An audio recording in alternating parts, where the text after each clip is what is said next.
Бүгінгі тақырып қазіргі заманғы дүниежүзінің геосаяси кеңістігі. Бүгінгі тақырыпқа қатысты жаңа терминдер мен түсініктер. Бұл геосаяси жағдай, бұл дегеніміз елдің саяси картадағы орнын, оның әртүрлі мемлекеттерге немесе мемлекеттер тобына қатынасын бағалау.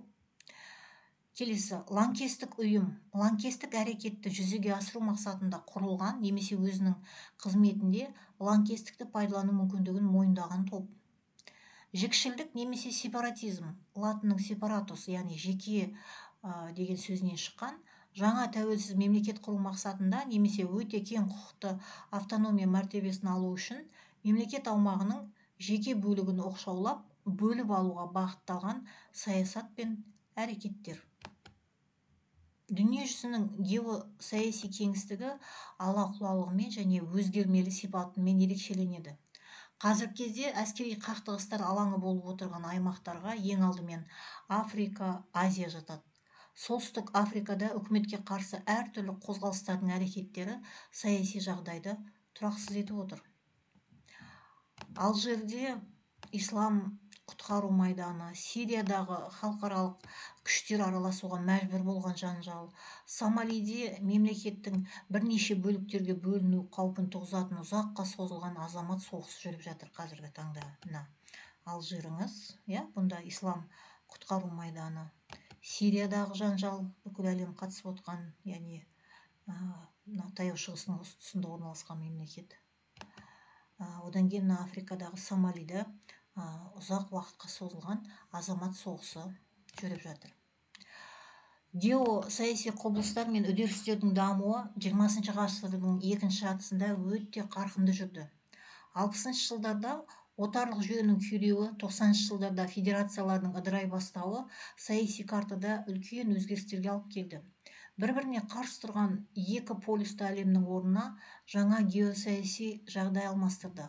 Халықаралық лаңкестікке қарсы бағытталған күрес арқылы ақш-тың стратегиялық мүдделер басым бола түсті. 2011 жылдың басында араб әлемін қамтыған оппозициялық қозғалыс халықаралық деңгейде алаңдатушылық тудырды. Яғни Египет, Тунис, Ливия, Бахрейн және тағы да басқа да мемлекеттерде болған оппозициялық қозғалыс осы халықаралық деңгейде үлкен алаңдатушылық білдірді.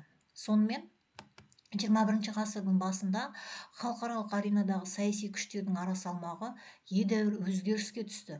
Бұл өзгерістерге төмендегідей жағдайлар себепші болды. Оны мына 61-ші суреттен көре аласыздар. Яғни 61-ші суретте 21 ғасырдағы әлем дамуына ықпал ететін саяси факторлар көрсетілген. Бірінші, Қытайдың әлемдік көшбасшылар тобына енуі, оның саяси салмағының артуы. Екінші, ақш-тың әлемдік деңгейге де саяси және әскери үстемдігі. Үшінші, Ресей Федерациясының геоэкономикалық қуатының артуы. Үшінші, Еуропалық одақ шеңберінде ынтымақтастықтың дамуы. Одан кейін НАТО блогының шығысқа қарай кеңеюі және халықаралық лаңкестік және оған қарсы күрестің күшеюі. Осы аталған факторлардың аса қауіптісі бұл халықаралық лаңкестік.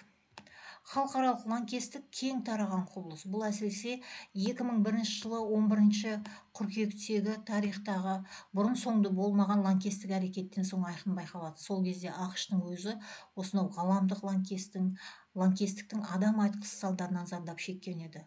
Лаңкестіктің ғаламдық ауқымда таралу себептеріне әлемнің көптеген елдеріндегі байлық пен кедейшіліктің арақатынасының алыстай түсуі, әлеуметтік теңсіздік пен ішкі саяси жағдайдың тұрақсыздығы жатады. Оны мына 62-ші суреттен көре аласыздар. Яғни 62-ші суретте қазіргі заманғы лаңкестікке тән белгілер, яғни лаңкестіктің ерекшеліктері көрсетілген.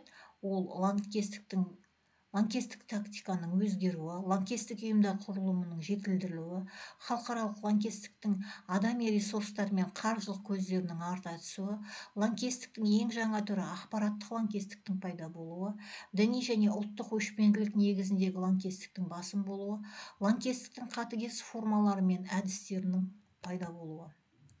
Халықаралық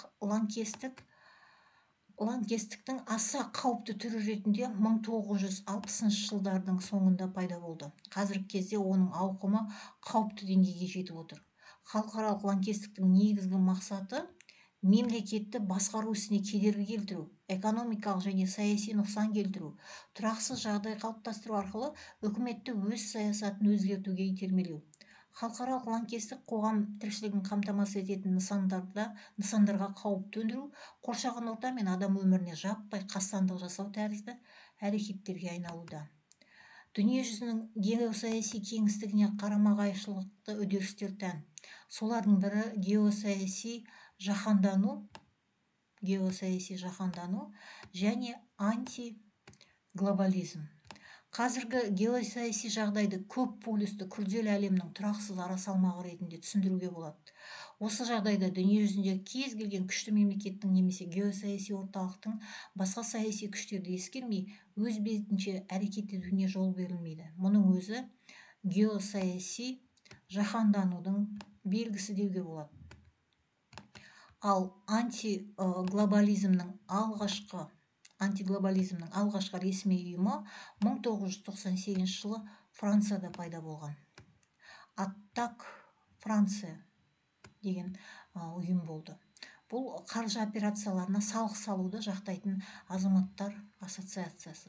Бұл ұйымның басты талабы әлемдегі қаржы операцияларының 0,1% салық ретінде кедейшілікпен күреске және артта қалған елдердің экономикасын дамытуға жұмсау. Аттак өкілдері дамушы елдердің қарыздарын кешіруді талап етті. Қазіргі кезде антиглобализм ұйымдардың қатарына дүниежүзі бойынша әрекет ететін ғаламдық әрекет, Black Bloc, үшінші ұстаным, радикалды экологтар атты ұйымдар бар. Сонымен қорыта келе айтатынымыз, геосаяси жаһандану әлемнің геосаяси тұтасуын көрсетсе, антиглобализм осы тұтасуға қарсы қозғалысты білдіреді. Видеоға лайк басып, каналыма жазылуды ұмытпаңыздар. ОБТ-ға дайындық курсына жазылу үшін төмендегі описанияға өтсеңіздер болады.